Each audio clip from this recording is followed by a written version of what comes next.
Ini adalah 9 daftar hewan yang dijamin masuk ke dalam surga.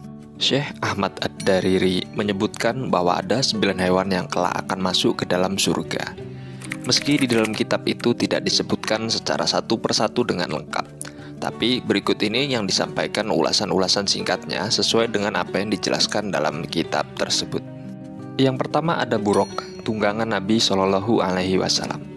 Buruk merupakan hewan surga yang dipilih oleh malaikat Jibril untuk menjadi tunggangan Nabi Muhammad Shallallahu Alaihi Wasallam sewaktu menempuh perjalanan Isra Mi'raj. Buruk itu terpilih karena kerinduannya berjumpa dengan Nabi Shallallahu Alaihi Wasallam. Nama buruk sendiri berasal dari kata barku, yang artinya kilat, dan artinya dia melaju dengan kecepatan yang secepat kilat, sehingga mempersingkat waktu tempuh Rasulullah Shallallahu Alaihi Wasallam dari Masjidil Haram ke Masjidil Aqsa hingga ke Sidratul Muntaha hanya dengan waktu 1 malam. Dan menurut beberapa riwayat, buruk merupakan hewan seperti kuda, berbulu putih, memiliki sayap di kedua pahanya. Ukuran tubuhnya besar dan lebih besar daripada keledai, namun lebih kecil dari kuda. Dan di dalam kitab ini disebutkan, kelak hewan ini akan kembali masuk ke dalam surga, seperti hadis riwayat Abu Ya'la dari Ibnu Mas'ud. Dan yang nomor 2, unta Nabi Soleh. Allah Subhanahu wa Ta'ala memberi mukjizat kepada Nabi Soleh berupa unta yang hamil, yang keluar dari batu. Unta itu menghasilkan susu segar yang dapat dinikmati orang-orang sekampungnya. Namun, di antara penduduk Samud ada yang jahat sampai tega membunuh unta tersebut. Akibatnya, perbuatan kaum Samud itu Allah menurunkan azab hujan batu kepada mereka. Nabi Saleh dan orang-orang beriman selamat, sementara mereka binasa. Dan dikabarkan bahwa unta ini diperkenalkan Allah untuk masuk ke dalam surga. Dan mukjizat serta kerasulan Nabi Saleh pun diabadikan di dalam Al-Quran sesuai dengan yang tertulis di dalam Quran surat Al-A'raf ayat 7 sampai dengan 73, yang artinya, kami telah mengutus kepada kaum Samud saudara mereka Soleh. Dia berkata, wahai kaumku, sembahlah Allah, sekali-kali tidak ada Tuhan bagimu selainnya. Sesungguhnya telah datang bukti nyata kepadamu dari Tuhanmu. Unta betina Allah ini menjadikan tanda bagimu. Maka biarkanlah dia makan di bumi Allah, dan janganlah kamu mengganggunya dengan gangguan apapun, yang karenanya kamu akan ditimpa siksaan yang pedih. Quran Surat Al-A'raf ayat 73. Nomor 3, anak sapi Nabi Ibrahim. Nabi Ibrahim alaihissalam adalah seorang yang sulit mendapatkan keturunan. Berbagai usaha sempat ditempuhnya bersama istrinya Sarah, tapi Allah Subhanahu wa Ta'ala belum juga mengabulkannya.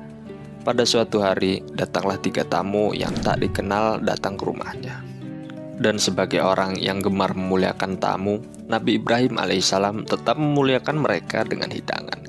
Hidangan itu berupa daging anak sapi panggang. Sayangnya, ketiga tamunya tidak menyentuh hidangannya sedikit pun. Rupanya ketiga tamu tersebut jelmaan malaikat yang diutus oleh Allah Subhanahu wa Ta'ala. Mereka datang membawa kabar bahwa Nabi Ibrahim dan istrinya akan segera mendapatkan anak. Dan anak itu tak lain adalah Ishak. Sebagai ganjarannya, anak sapi yang telah disembelih itu diberi balasan untuk masuk ke dalam surga. Ini tercantum dalam Quran Surat Az-Zariyat ayat 24 sampai dengan 30. Yang keempat, burung hudhud Ratu Bilqis. Hudhud merupakan jenis burung pelatuk yang disebut Allah di dalam Quran Surat An-Naml ayat 20 sampai dengan 24. Burung ini ditugasi Nabi Sulaiman untuk mencari kabar ke daerah lawan. Salah satunya kabar dari negeri Saba. Sepulang dari satu perjalanan, burung hudhud melamporkan kepada Nabi Sulaiman bahwa dirinya menjumpai perempuan dengan segala kekayaan, namun masih menyembah matahari.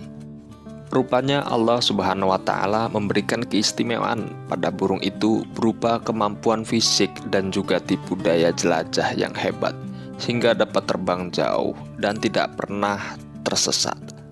Awalnya Nabi Sulaiman tidak percaya dengan apa yang disampaikan sang burung, hingga dia pun kembali mengutusnya dengan membawa seruan dakwah kepada Ratu Bilqis di negeri Saba. Setelah mengantarkannya, burung hudhud diperintah untuk mengamati tanggapan Ratu Saba. Mendapat surat kiriman Ratu Bilqis, segera mengumpulkan para pembesar kerajaan. Mereka kemudian berunding apa yang harus dilakukan untuk merespon surat Nabi Sulaiman. Hasilnya adalah mengirim utusan untuk mengantarkan hadiah kepada Raja Sulaiman di Yerusalem. Burung hudhud terbukti benar telah mengumpulkan tentang kerajaan Saba yang tidak diketahui oleh Nabi Sulaiman alaihissalam. Berkat jasanya, burung hudhud pun dijamin Allah untuk masuk ke dalam surga. Nomor 5. Semut Nabi Sulaiman. Dan hewan berikutnya yang dijamin Allah untuk masuk ke dalam surga adalah semut. Semut yang berbincang-bincang dengan Nabi Sulaiman alaihissalam. Kisahnya berawal dari perjalanan Nabi Sulaiman dengan pasukannya ke sebuah daerah. Di tengah perjalanan mereka melewati sebuah lembah yang bersarang seekor semut.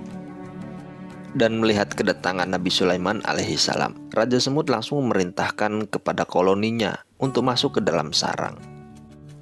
Alasannya agar mereka tidak terinjak-injak oleh pasukan Nabi Sulaiman alaihissalam.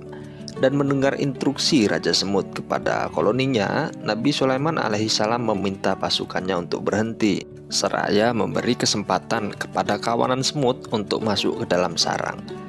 Setelah kawanan semut masuk ke dalam sarang, Nabi Sulaiman berbincang-bincang dengan Raja Semut. Dari pembicaraannya terungkaplah tujuan Raja Semut yang sesungguhnya. Ternyata ia memerintah kawanannya masuk ke dalam sarang bukan karena khawatir terinjak oleh pasukan Nabi Sulaiman alaihissalam, melainkan dikarenakan semut-semut takut, merasa takjub melihat kemegahan pasukan Nabi Sulaiman alaihissalam sehingga melupakan kekuasaan Allah Subhanahu wa taala. Nomor 6. Anjing Ashabul Kahfi. Kisah anjing Ashabul Kahfi ini bersamaan dengan kisah sekelompok pemuda yang tertidur di dalam gua dan terbangun setelah 3 abad kemudian. Kisah ini tercantum di dalam Al-Quran surat Al-Kahfi ayat 9 sampai dengan 22. Dikisahkan sekelompok pemuda yang masuk ke dalam gua. Tujuan awal mereka masuk ke dalam gua adalah untuk melarikan diri dari kekejaman Raja Decius yang dikenal sebagai pemimpin yang ingkar. Dan setelah masuk ke dalam gua, pemuda Ashabul Kahfi yang terdiri dari 7 orang ditemani seekor anjing itu tertidur dikarenakan Allah Subhanahu wa taala yang membuat mereka untuk tertidur selama ratusan tahun. Begitu terbangun dari tidur, mereka berhasil lolos dari kejaran Raja Decianus dan hidup di zaman yang sudah lebih baik daripada zaman yang sebelumnya. Kisah ini pun diabadikan di dalam Al-Quran di dalam surat Al-Kahfi ayat 9 sampai dengan 22. Nomor 7. Ikan yang menelan Nabi Yunus. Dikisahkan perjalanan dakwah Nabi Yunus alaihissalam mendapat penolakan keras dari kaum Nirwana. Alasan penolakan mereka adalah dikarenakan Nabi Yunus seorang pendatang. Hingga pada akhirnya Nabi Yunus alaihissalam merasa putus asa dan pergi menaiki kapal yang penuh dengan muatan. Di tengah perjalanan, badai besar datang menghalang kapal yang ditumpanginya. Akibatnya satu persatu muatan dibuang ke laut, termasuk muatan orang. Saat diundi keluar nama Nabi Yunus yang mengharuskan dirinya harus melompat ke dalam laut. Setelah melompat ke dalam laut, Nabi Yunus langsung ditelan ikan besar. Akibatnya Nabi Yunus bertahan 40 hari di dalam perut ikan. Dan selama di dalam perut ikan, Nabi Yunus senantiasa berdoa dan memohon kepada Allah Subhanahu wa taala.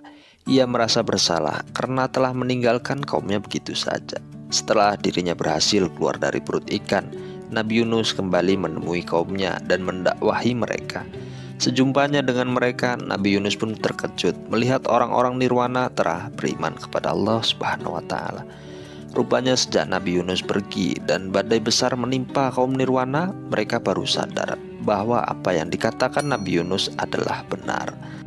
Dan di saat yang sama, Allah pun menyelamatkan Nabi Yunus dari badai besar dan memerintahkan ikan yang menelan Nabi Yunus untuk mengeluarkannya dengan selamat. Nomor 8. Sapi betina Bani Israel. Pada zaman Bani Israel, hidup seorang laki-laki yang kaya raya yang dibunuh oleh anak yang tidak dikenal. Masyarakat pun terkejut dan ingin mengetahui siapa pembunuh. Mereka lalu menemui Nabi Musa untuk meminta nasihat. Dan Nabi Musa pun memohon pertolongan kepada Allah dan mendapatkan perintah untuk menyembelih sapi betina dengan ciri-ciri tertentu. Dan beberapa cirinya adalah tidak boleh terlalu tua dan terlalu muda, memiliki kulit yang bersih, tidak pernah dipakai untuk membajak sawah, sampai akhirnya sapi dengan karakteristik tersebut ditemukan. Setelah sapi disembelih, Nabi Musa memukulkan dagingnya kepada jasad laki-laki yang dibunuh tadi. Di luar dugaan, jenazah itu benar-benar bangkit dari kematiannya. Nabi Musa pun bertanya, "Siapa yang telah membunuhmu?" Dan jenazah itu menjawab bahwa orang yang membunuhnya adalah kerabatnya sendiri. Dan sebagai balasannya, sapi yang disembelih itu pun kelak akan masuk ke dalam surga. Yang terakhir, nomor 9, adalah keledai Nabi Uzair. Dalam suatu perjalanan menunggangi keledai, Nabi Uzair alaihissalam berhenti di sebuah desa yang hancur akibat peperangan. Tulang belulang manusia berserakan di mana-mana. Di dalam hati, Nabi Uzair sempat bertanya-tanya, bagaimana Allah menghidupkan tubuh-tubuh hancur seperti ini? Allah menjawab pertanyaannya. Dia ditidurkan di bawah pohon desa selama 100 tahun. Dan selama 100 tahun ditidurkan, tubuhnya sampai hancur dengan tanah. Begitu pula dengan keledainya. Ketika Nabi Uzair terbangun, tubuhnya kembali utuh sampai semula seperti biasanya.